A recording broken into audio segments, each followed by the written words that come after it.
Mais ce soir encore, nous allons découvrir un secret pour débloquer toute situation. Venez avec moi pour prier selon une situation qui s'est passée. Allons dans Luc chapitre 17 et lisons à partir du verset 11. Ô Seigneur, inspire-nous par ta parole. Par ta toute puissance, visite-nous encore cette nuit, nous te supplions. Nous voudrions que tu débloques toute situation confuse, toute situation étonnante, toute situation stupéfiante, toute situation incompréhensible, toute situation, Seigneur, qui nous enlève la joie, qui nous inonde de tristesse et de misère, Seigneur, et que par ta puissance, tout poids soit enlevé, tout fardeau soit déchargé. Que toute chaîne soit brisée et que le miracle soit notre partage au nom puissant de Jésus-Christ. Luc chapitre 17, verset 11, nous lisons « Alors qu'il se rendait à Jérusalem, Jésus passa entre la Samarie et la Galilée. » Suivez bien. Au verset 12, « Comme il entrait dans un village, 10 lépreux vinrent à sa rencontre. Ils se tinrent à distance et se mirent à lui dire « Jésus, Maître, aie pitié de nous. » Au verset 14, nous lisons « Lorsqu'il les vit, Jésus leur dit « Allez vous montrer aux prêtres. » Pendant qu'ils y allaient, ils furent guéris. Et au verset 15, nous lisons « L'un d'eux, se voyant guéri, revint sur ses pas en rendant gloire à Dieu à haute voix. » Et au verset 16, il tomba le visage contre terre aux pieds de Jésus et le remercia. Et la Bible précise que c'était un Samaritain.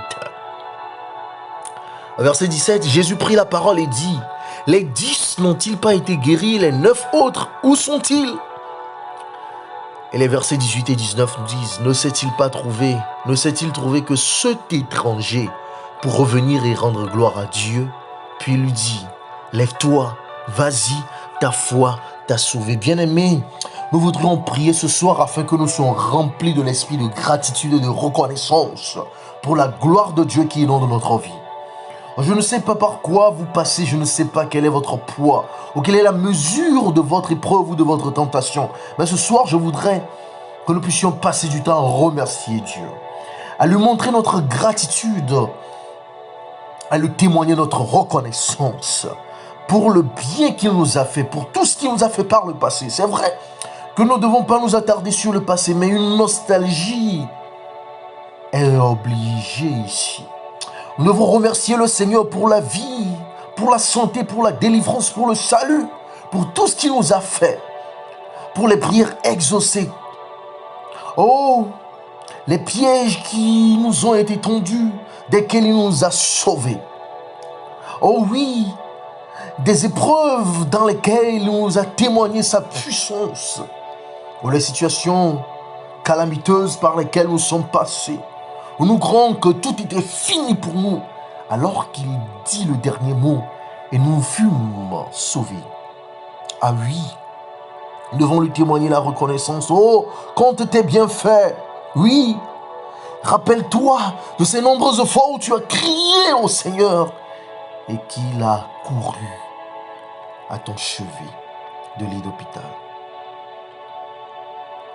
Là-bas sur la route pour te délivrer de cet accident. Pendant tes études, pendant ta période de chômage, pendant ton célibat, pendant ta stérilité ou même pendant cette maladie ou pendant cette attaque, quelle que soit la situation, ou pendant cette crise, ou pendant toutes ces fois où tu ne faisais que pleurer, souviens-toi-en et dis merci au Seigneur. Éclatons d'allégresse. Soyons transportés et disons merci pour toutes les fois où le Seigneur nous a délivrés, nous sauvés, secourus, exaucés. Et maintenant, voyons un peu. Pendant qu'il partait, tous les 10 furent guéris.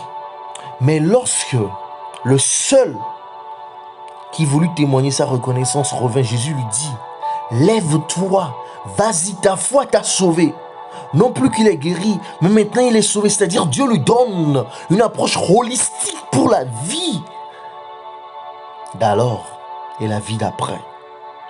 Oh bien-aimé, je voudrais qu'au-delà de cette situation, que tu sois sauvé et non seulement exaucé.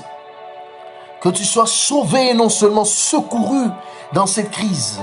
Que tu sois sauvé et non seulement que Dieu te donne ce que ton cœur désire. Au-delà de tous nos désirs. Que la volonté divine, que le plan de Dieu, que son salut s'exécute dans notre vie, car il n'y a rien de plus grand que ce que Dieu a pour nous. Car il a pour nous les biens les meilleurs, des richesses inépuisables, dont en cette nuit je te supplie de lui donner gloire. Oh, de lui témoigner ta reconnaissance, ta gratitude, afin que ce ne soit pas seulement un exaucement, mais que ce soit le salut pour la vie présente et la vie d'après, pour l'éternité, pour chaque instant de ta vie jusque dans l'éternité. Oh bien-aimé, prions pour le salut, afin que Jésus-Christ puisse nous sauver par sa toute-puissance, afin que notre foi puisse nous sauver. Et cette foi, nous l'exerçons par les œuvres, comme l'a dit l'apôtre Jacques.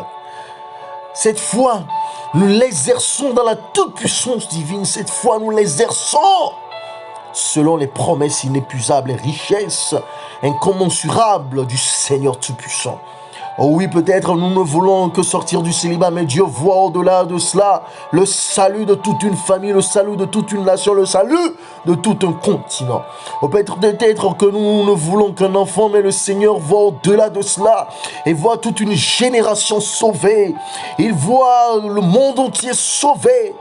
Oh oui, peut-être que nous voyons seulement la demande d'un emploi ou d'une promotion, mais le Seigneur nous voit au-delà de cette entreprise, au-delà de cette compagnie, le salut de toute une économie et au-delà l'éternité. Ah oui, peut-être que nous voyons seulement les ossements pour une guérison, ou bien pour que cette situation d'accidenté puisse se dissiper.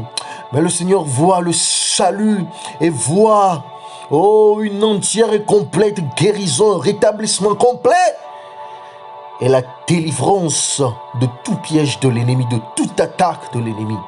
Peut-être que nous voyons seulement la délivrance d'une possession ou d'une attaque, mais le Seigneur voit un corps habité par le Saint-Esprit. Un temple oint à la gloire du Dieu le Père, du Fils et du Saint-Esprit. Peut-être que nous voyons seulement la demande d'une sortie de crise. Peut-être que nous voyons seulement la demande d'un changement d'une situation financière. Mais le Seigneur voit au-delà. Pour cela, nous devons agir par la foi. Glorifier le Seigneur, que malgré que nous ne voyons pas la fin, lui, il voit la fin dès le commencement. Malgré que nous ne savons pas de quoi sera fait le lendemain, lui, il est omniscient et il voit tout. Oui, Seigneur, à toi la gloire sur nos vies. Merci parce que tu nous as rachetés. Merci parce que tu nous as délivrés. Merci parce que tu nous as exaucés. Mais au-delà de tout, merci parce que tu nous as sauvés. Oui, tu nous as sauvés de toute malice de l'ennemi, de tout plan de l'ennemi. Et ton plan s'exécute sur notre vie. Notre lendemain est glorieux par ta toute puissance. Car Seigneur, depuis le vent de nos mères, tu nous as choisis. Oui, au-delà de toute situation, de tout péché, de toute calamité, Seigneur, nous voyons une éternité entière à passer avec toi. Jetons nos couronnes à tes pieds, célébrant ta gloire avec les innombrables, d'élus nombreux comme le sable.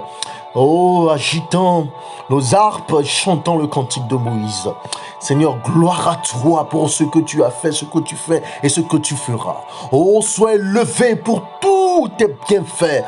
Sois exalté, Seigneur, car oui, tu as le dernier mot et à toi nous appartenons au siècle des siècles, au nom puissant de Jésus-Christ. Amen. Amen. Bien-aimé, demeure dans le salut du Seigneur. Amen.